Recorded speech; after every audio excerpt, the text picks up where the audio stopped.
Hello, welcome to Shatter Our Souls with Novaria.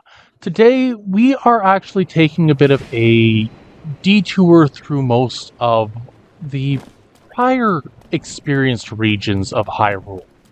Specifically, we're going to be taking a trip through Akala, a trip through a couple of shrines, as well as Central Hyrule, and trying to do a little bit of a cleanup around all of Hyrule as a general statement, because we're taking pictures of the wonderful Guardians. And I also wanted to take a little bit of time today to talk about specifically accessibility in video games. Now, accessibility is something that a lot of people seem to associate with negativity. It's not something that people want in games a lot of the time because in some series, notably those that play Dark Souls or adjacent, tend to be very adamant that the difficulty of their game is part of what makes it so special, part of what makes it work the way it is intended. But the problem with that becomes the fact that a lot of video games need it. And to explain what I'm getting at, I'm going to use Zelda here. Now, Breath of the Wild and Tears of the Kingdom are probably the most accessible Zelda games imaginable. They're the type that you can go anywhere at any time. If you don't have the capability of dealing with a certain problem, well, take a break, figure it out, maybe sort something out in the background, and absolutely do what you gotta do, and it'll work. Eventually. But the lovely thing about that becomes that you don't necessarily have to throw yourself at a brick wall all the time. But accessibility is more than just difficulty. It's the size of font. It's the fact that certain games like Minecraft have a text-to-speech mode for those that can't read, like the young'uns. And so these accessibility tools become, or have become, very ingrained within gaming as a whole. And it's something that I personally think is amazing. We need to have the capability for people to actually play games and enjoy them, rather than being stuck at a situation and it being frustrating. It's... How do I want to word this? People play games more often than not for fun, for a chance to get away from it all, to experience a world unlike our own, to feel like the hero or the good guy in a world that makes us feel awful a lot of the time. And so, in that case, why would there not be an easy mode? Why wouldn't there be situations or solutions to problems that would be otherwise unexpected? And to me, that always made sense. Accessibility for me is the fact that anybody can approach the game, anybody can play the game. And, under most circumstances, anybody can beat the game. But it's more than just playing or beating the game. It's the fact that anybody could, under ideal circumstances, actually finish a game.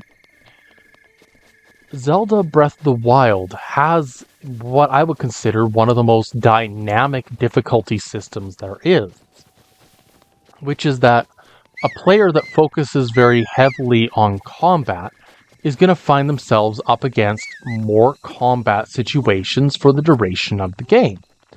A player that focuses more heavily on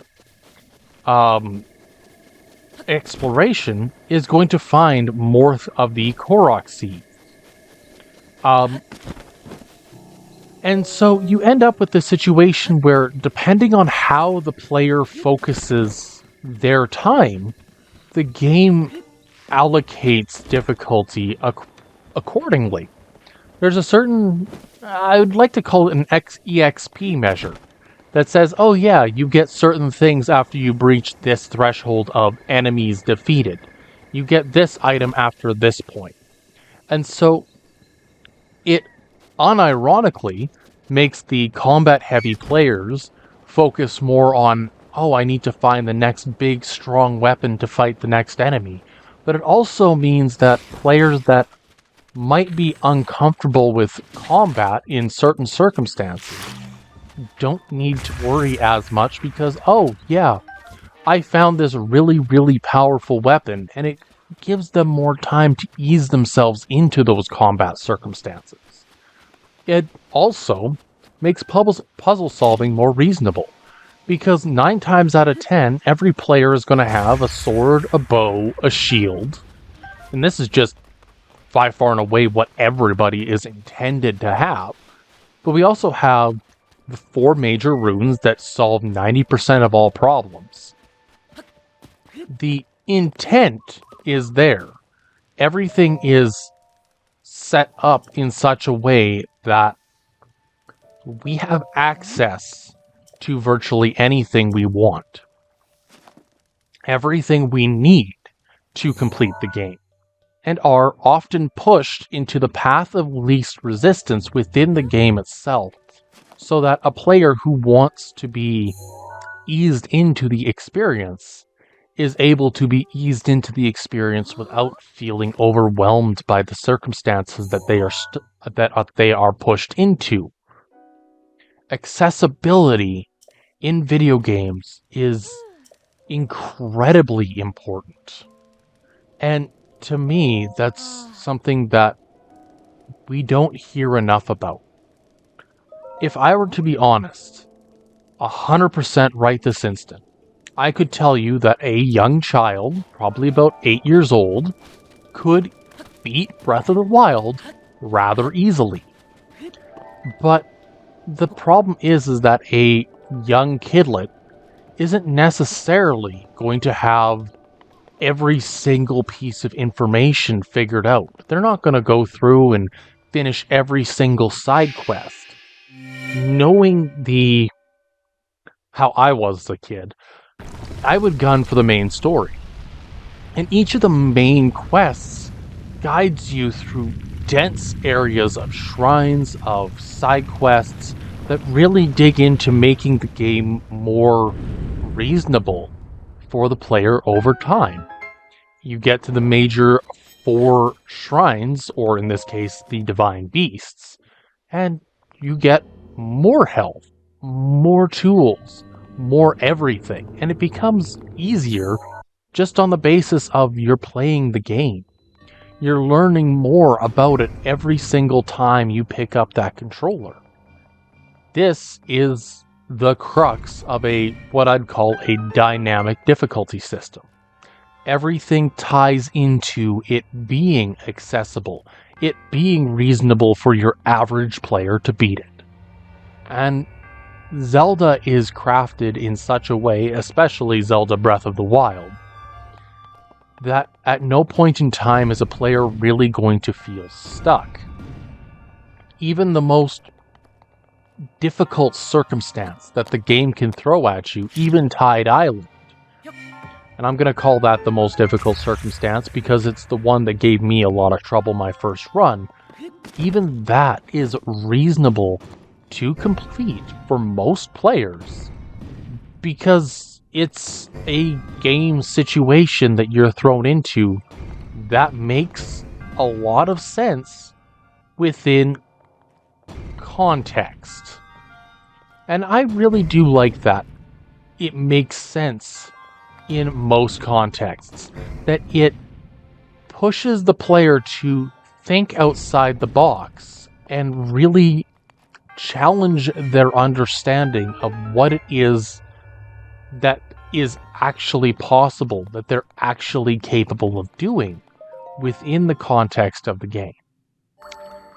Anywho, with that, we finally beat a shrine, and we're going to make a trip down to the south here, towards the red marker, because there's another shrine down there, but I don't recall which one it is, and we'll see where we go from there. But yeah, all of this is to say that video games are meant to be something that anybody can do, anybody can get involved in. And whether it's text-to-speech, dynamic difficulty, or a tool that helps with timing, or making puzzle solving accessible, allowing the player that is more exploration or combat focused to have more solutions to their given problems. Those all add into making a game accessible.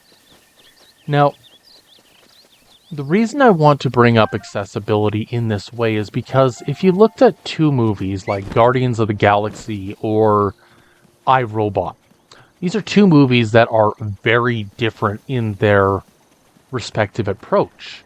Where iRobot is meant to be something that the viewer is looking at introspectively and what is the actual point of all of this? What is the goal? It really ties into the ideology of it's more thought-provoking. And it's not something that every single person is going to get on a single watch. Where Guardians of the Galaxy is a movie that approaches the exploration of these characters in a very dynamic, very action-focused way. That these group of absolute silly individuals get together and make a team that is capable of saving the galaxy.